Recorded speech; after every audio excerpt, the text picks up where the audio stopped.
parece que empieza a tener más preponderancia. Te invito a la mesa, vamos a saludar a nuestros compañeros de todas las noches, por supuesto. Nicolás Luca, ¿cómo estás? Facu, buenas noches, ¿cómo estás?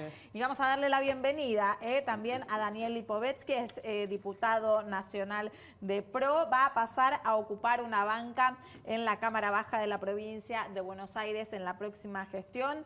Muy conocido últimamente por todos después de su posición en cuanto a la legalización del aborto y también respecto a los sucesos en Bolivia, que fue muy interesante. Vamos a tratar de tocar todos los temas. Buenas noches. Buenas noches, ¿cómo están? Gracias por estar aquí. No, gracias a ustedes por la invitación. Bueno, en algún punto veníamos hablando con Giselle acerca del nuevo Congreso Nacional. Usted le quedan muy poquitos días. ¿Cómo fue un poco el balance de estos años allí y cómo ve lo que se viene en el terreno nacional legislativo? Bueno, sí, me quedan 4 o 5 días. En realidad el lunes 9 estoy jurando como diputado provincial en la legislatura de la Ciudad de La Plata. Pero el balance de estos 4 años, en lo personal, fue muy positivo, ¿no? Fue una experiencia maravillosa de aprendizaje, de construcción. Tuve la oportunidad de presidir la Comisión de Legislación General, que es una comisión que tiene de alguna manera muchas competencias, interviene en un montón de temas y por supuesto el tema que me lleva en mi corazón verde es justamente el debate sobre la legalización del aborto. Me llama la atención que le diga maravilloso. Pensé que me iba a decir que fueron 4 años difíciles. No, yo creo que fueron una experiencia muy enriquecedora. A los que nos gusta la política, la Cámara de Diputados del Congreso de la Nación en realidad es un lugar donde realmente se hace política y se trabaja, se buscan los consensos, se debate de ideas. Y yo, de alguna manera, lo pude expresar, digamos, en debates muy importantes como este, o la ley de alquileres, la legalización del aborto, la ley de alquileres, temas que realmente me involucraron mucho, pero sobre todo el de la ley del aborto, de la legalización del aborto, porque primero pudimos hacer un debate muy profundo, muy extenso, con muchísimos expositores, mostrando una imagen del Congreso distinta a la que se había mostrado en otros debates.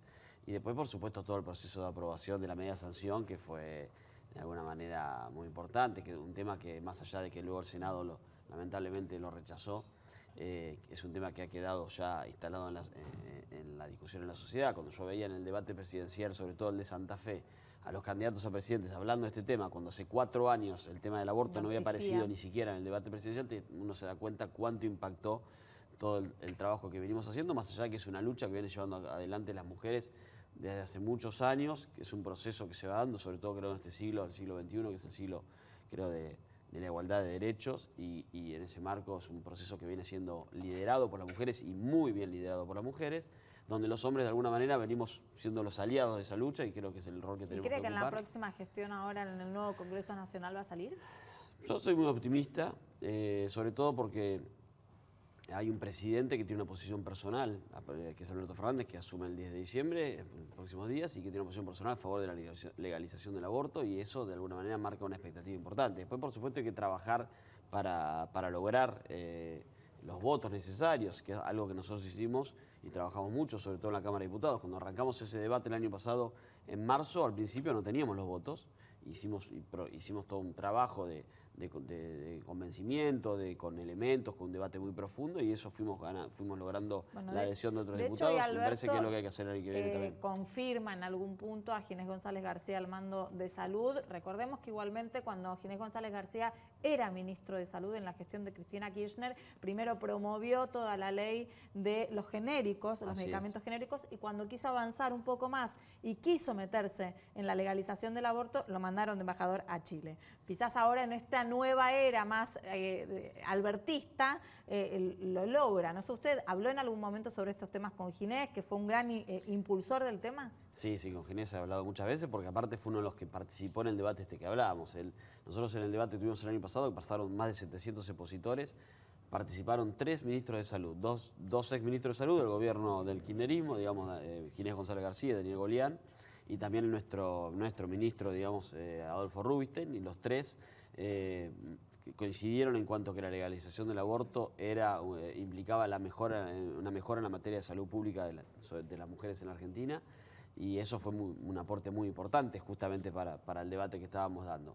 Y con Ginés en ese marco he conversado muchas veces, también lo que he conversado hace poco tiempo, me lo crucé en Tucumán, y él tiene una posición muy clara, pero claramente, como bien vos decías, lo importante, más allá de tener un ministro con esa posición, es que tengas un presidente con esa posición, porque por supuesto el que toma la decisión política de avanzar siempre es el jefe del Poder Ejecutivo, como así también tomó la decisión política el presidente Macri cuando habilitó el debate, ¿no? Y que antes no se había producido. Claro. Bueno, justo se encontraron en Tucumán. Claro, pero digo, Daniel, ¿crees que te castigaron por justamente, vos siempre pusiste la cara para defender a Cambiemos en todos los aspectos, en todos los medios, sobre todo para el tema del aborto, de la despenalización. Y te quedaste afuera, no pudiste renovar tu banca, no te dieron un espacio en las listas y ahora vas a ser legislador en la provincia de Buenos Aires. Sí. Incluso la pregunta sería, ¿te castigaron por eso y seguís dentro de Cambiemos?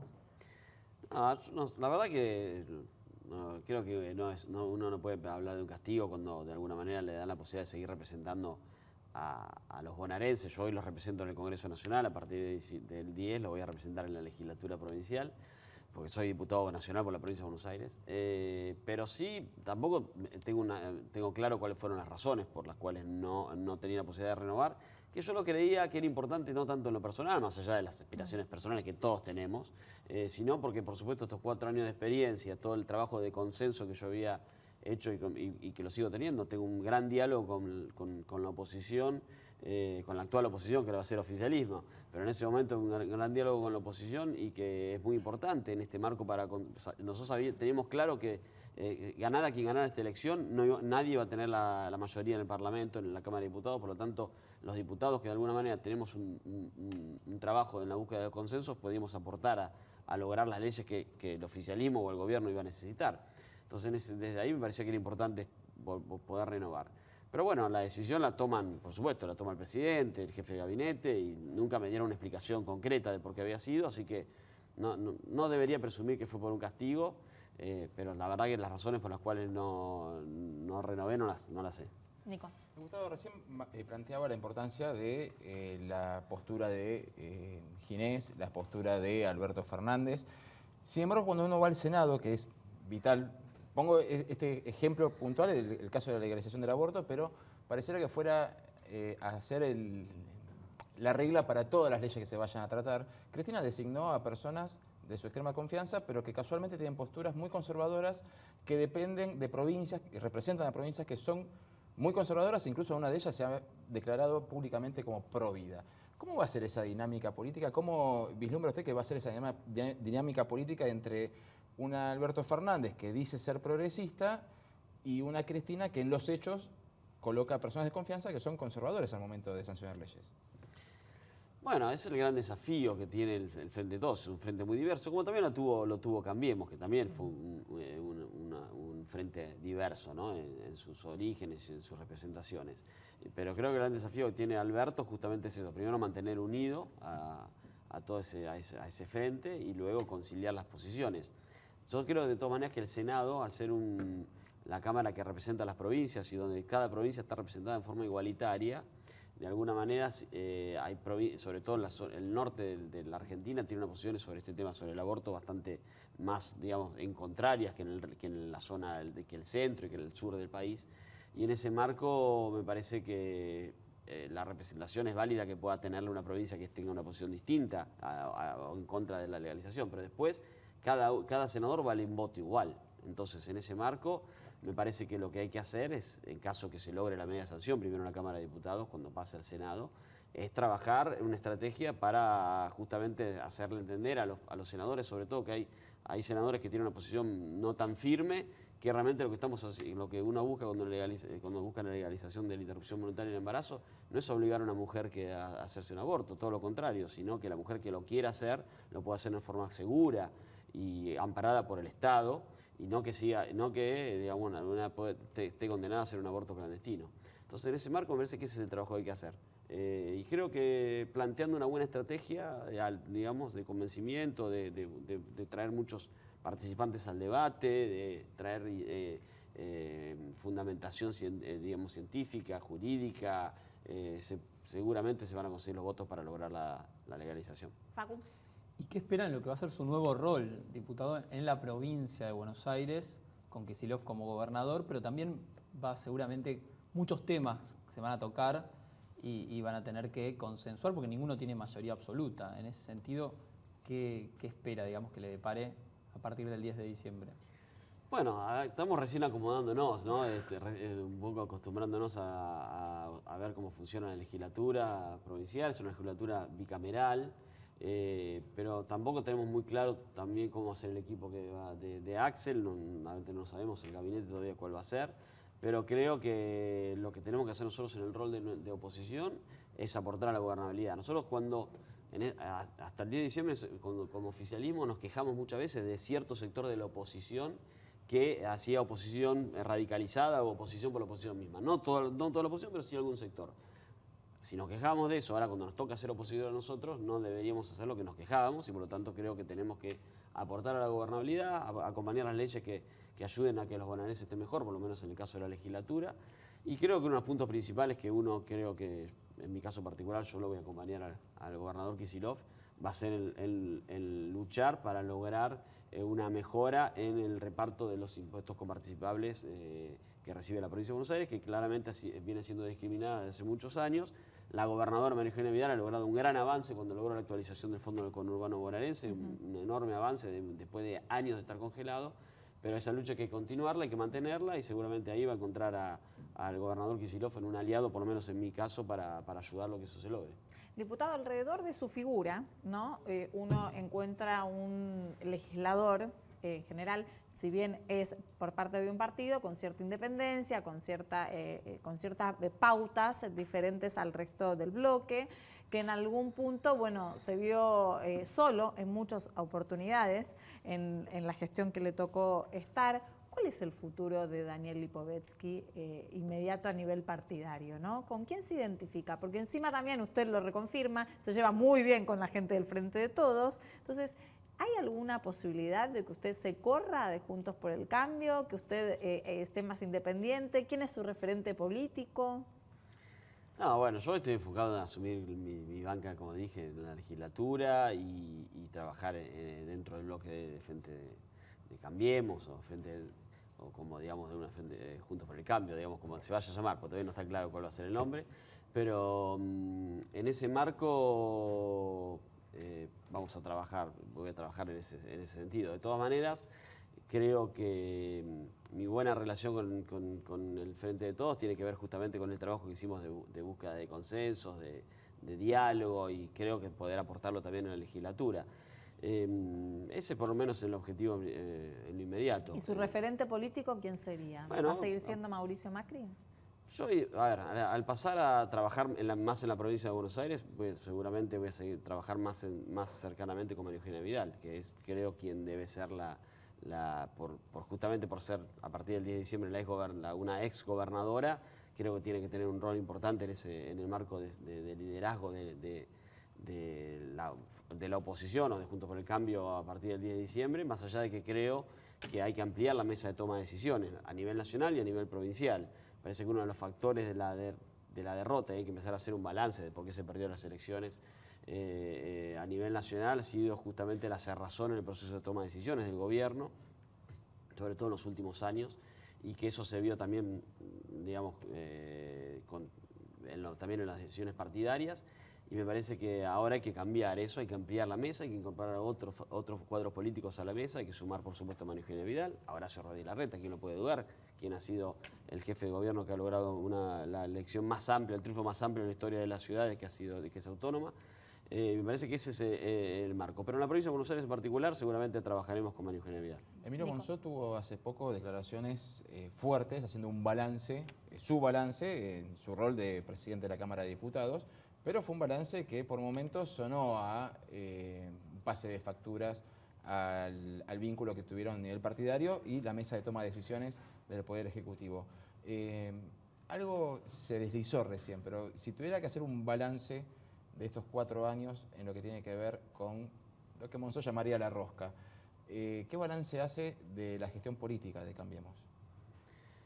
Bueno, hay que hacer un balance. Primero hay que hacer un balance y el primer balance que hay que hacer es que se perdió la elección. Si uno se queda con que obtuvo 41% de los votos y que con eso es suficiente, no vas a poder corregir las cosas por las cuales los errores que cometiste que te llevaron a la derrota.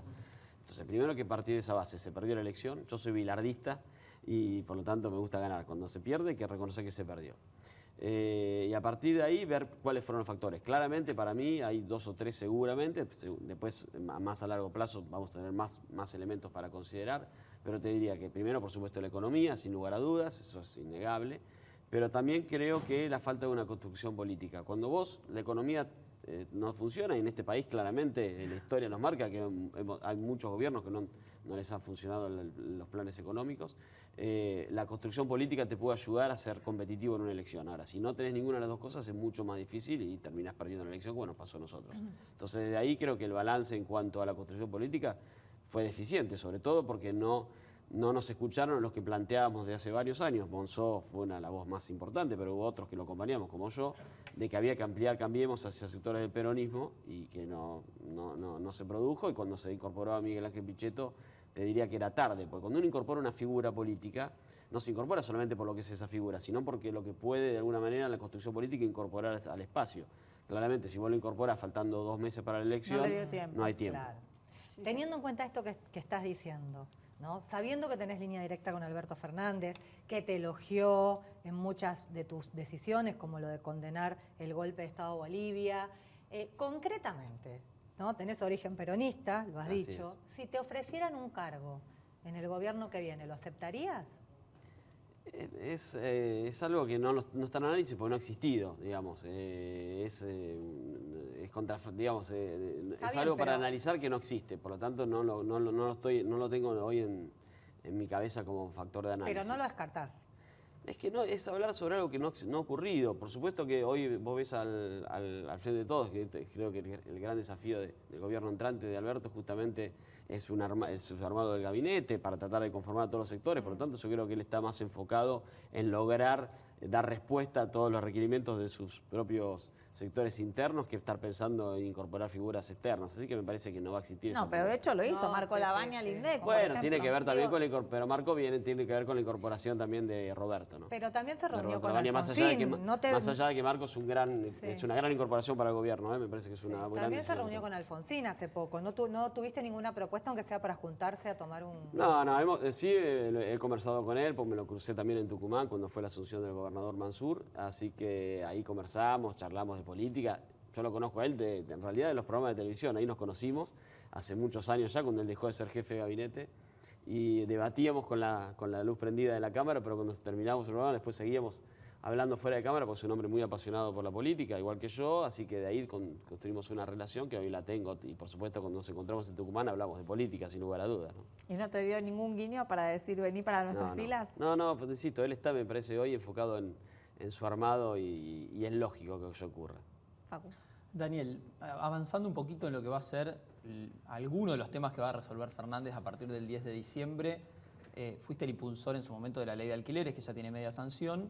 ¿Qué pasa con el tema de todos los tomadores de crédito UBA, que son unos 130.000, y también hay se ve, digamos, un grupo quizás reducido, pero que de alguna manera pide que se congele la cuota, por ejemplo? En ese sentido, ¿tuviste la oportunidad de analizar propuestas y sabés, digamos, qué puede llegar a pasar a partir del 1 de enero? Sí, es un tema que creo que hay que dar una respuesta. Lo venimos trabajando, incluso yo lo había hablado en su momento con el secretario de Vivienda de nuestro gobierno, con Iván Kerr, cuando trabajamos también el tema de alquileres, que era un tema que parecía que había que resolverlo. Hoy realmente los créditos UBA, el valor de la cuota ha aumentado muchísimo, muy por encima de lo que se han aumentado los salarios de los que han tomado créditos, y por lo tanto creo que hay que resolverlo porque la situación puede empeorarse. Y en ese marco hay algunos proyectos, uno también de mi autoría, así que esperemos, por supuesto que ya no voy a tener la posibilidad yo de impulsarlo, pero esperemos que a partir del recambio legislativo y quizás si el presidente Fernández lo incorpora a la extraordinaria, se pueda empezar a tratar. Yo creo que hay que enfocarse en un proyecto que tenga que ver con convertir las UBAs, digamos, o por lo menos en un periodo declarado de emergencia a todo el sistema de toma de créditos a través de las UBAs y atar el aumento de esos créditos a los salarios y no a lo que hoy están más vinculados con la inflación. Y eso es lo que ha llevado a esta diferencia. y por supuesto también con algún efecto retroactivo para que la gente pueda seguir pagando los créditos, sin lugar a dudas, y por supuesto debería haber, por lo menos por un periodo determinado, la suspensión de las ejecuciones de los créditos, de esas ejecuciones judiciales, ¿no? Vidal, a quien usted recién dijo con la que piensa trabajar en los próximos meses, y Emilio Monzó destacaron en los últimos días la figura de Cristina Kirchner como líder política. ¿Vos qué pensás? ¿También la destacás?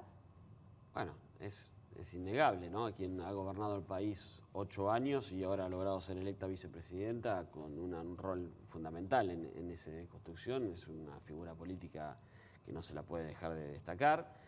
Yo, en su momento, que he sido muy crítico, sobre todo del último periodo del gobierno del kirchnerismo, siempre dije que nadie gobierna 12 años sin hacer algunas cosas bien, sin duda, porque el pueblo en ese sentido, cuando vota, tiene claros los factores por los cuales se elige un candidato. Y si el kirchnerismo gobernó 12 años es porque seguramente hizo cosas bien, también hizo cosas mal y por eso en el último periodo fue derrotado por Mauricio Macri. Así que en ese marco claramente es una figura que hay que reconocer y va a ser parte de la historia de nuestro país. Quien gobernó 2 periodos y ha sido electo ahora vicepresidenta, sin lugar a dudas, es parte de la historia argentina, ¿no? Sí, Cuando fue el debate por el aborto, hubo una gran división. Fue transversal, en todos los partidos hubo divisiones. Pero a medida que fue avanzando la gestión en otros temas puntuales, había cada vez más fotos en las que estaba Daniel Lipovetsky solo, y el resto por otro lado. Y la última fue lapidaria, la última foto, que era cuando se trataba si se iba a repudiar o no el golpe de Estado en Bolivia. La foto salió en todos lados. Usted solo, rodeado de bancas vacías. ¿Cuáles fueron las cosas que lo unieron a Cambiemos como para decir, bueno, sigue pesando esto frente a todo lo demás en lo cual estoy solo? Bueno, el tema del golpe de Bolivia, del golpe de Estado al gobierno de Evo Morales, yo tuve una posición clara desde arranque, ¿no? De ese domingo, cuando vi la declaración del jefe de las Fuerzas Armadas Bolivianas, sugiriendo, recomendando, exigiendo al presidente Evo Morales su renuncia y después el presidente renunciando en los pocos minutos, tuve claro que era un golpe de Estado y manifesté mi posición inmediatamente porque creo que en estos casos no puede haber grises, ¿no? Cuando se trata de los golpes de Estado hay que repudiarlos. En la historia de nuestro continente es muy claro que a veces esto produce efectos contagios, no porque un golpe de Estado sea de per se contagioso, sino porque a veces hay terceros ajenos que impulsan este tipo de atentados contra los procesos democráticos en nuestros países. Y así lo manifesté y también de alguna manera fui el que impulsé un poco la sesión con otros diputados de otros bloques. Al otro día lo llamé a Emilio Monzó y le dije hay que hacer una sesión, no quedarnos solamente con lo que digan las redes sociales, y él me dijo, mira, hay otros diputados que están pensando lo mismo, y ahí me comuniqué con ellos y propusimos esa sesión. Y por lo tanto, siempre mantuve la posición, diciéndole y expresándoselo también a nuestro bloque, que me parecía que había otros temas que nos podíamos diferenciar, y vamos a tener 4 años para tener diferencias como oposición con el gobierno entrante, pero este tema no era el que había que hacerlo. A ver, a mí me une una historia, digamos, de trabajo con Cambiemos. Estoy hace muchos años en este espacio y lo que valoro es poder haber generado siempre debates internos y poder debatir las ideas y tener posiciones diferentes como las que marcaste vos que he tenido. Por supuesto que después cuando hay algunas situaciones que a uno le preocupan y que creo que serán parte del balance que hay que empezar a hacer a partir de ahora, sobre todo del gobierno, de los factores de la derrota y ciertas posiciones que se han tomado como esta, que por supuesto serán parte del análisis que va a haber que hacer a partir del 10 de diciembre. Diputado, como cierre, ¿no? Me gustaría ver qué análisis puede llegar a hacer. Desde que se anunció la fórmula de Alberto y Cristina, constantemente se empezaban a preguntar quién era el que iba a gobernar, si Alberto o Cristina. Este es un país muy presidencialista y la firma es del quien tiene la lapicera. Pero en algún punto en los últimos días, también con la declaración de Cristina Fernández de Kirchner en Comodoro Pi, con el reparto de algunos cargos en algún punto, se empieza como a poner un poco en duda esa convivencia que de puertas para afuera, por supuesto, dicen que es muy clara y todos sabemos que la política tiene ribetes de puertas para adentro. Sí, claro. ¿Usted cómo imagina la convivencia entre un Alberto Fernández que intenta tantos equilibrios, que a veces no se puede conformar a todos, y una Cristina Kirchner que vuelve a aparecer vehemente ante el público, que vuelve a aparecer con una actitud un poco más, bastante diferente de la que mantuvo en la campaña electoral? Bueno, es el gran desafío de Alberto. Yo creo que tiene las condiciones, primero que por supuesto yo creo que va a gobernar él, porque es el presidente, pero por supuesto que tiene un factor que es que tiene una expresidenta con mucho poder al lado como vicepresidenta, como compañera de fórmula, ya como compañera de gobierno en realidad. Y en ese marco es su gran desafío, pero me parece que él tiene dos elementos que lo van a ayudar mucho en ese proceso. Primero, un conocimiento personal muy profundo con Cristina, porque trabajó muchos años con él y con Néstor. Y se peleó mucho Néstor, y también se peleó, pero pelearse también te da un factor de fortaleza en ese marco de esa relación. Y después creo que su dura política, su manejo político, que eso es innegable que lo tiene. Así que de ahí me parece que lo va a poder manejar, esperemos por el bien de los argentinos, porque en definitiva la clave me parece de los dos grandes desafíos que tiene Alberto son uno, es la economía, por supuesto un país muy difícil, y la desigualdad de este país, y por el otro lado lograr que esa diversidad al frente de todos esté unificada en su funcionamiento. Si lo logra seguramente le va a ir bien, y uno aspira que a cualquier gobernante electo por el pueblo le vaya bien porque le va a ir bien a la gente, así que me parece que de ahí creo que uno le pone expectativas. De todas maneras, déjame decirte que algunos gestos que ha tenido él, por ejemplo, como ir hoy a la reunión de su bloque, me parece que son gestos que valen, ¿no? Porque en definitiva no es común que un presidente a punto de asumir vaya a la Cámara de Diputados a fortalecer un bloque, y eso le va a dar a su bloque, que no es el nuestro claramente, pero uno lo ve desde afuera, le va a dar una fortaleza a su bloque que creo que son gestos inteligentes por parte del presidente electo. Bueno, vamos a ver entonces cómo va a ser la gestión después del 10 de diciembre. Muchas gracias por estar aquí con nosotros. Un placer, gracias a ustedes. Vamos a un corte, enseguida regresamos.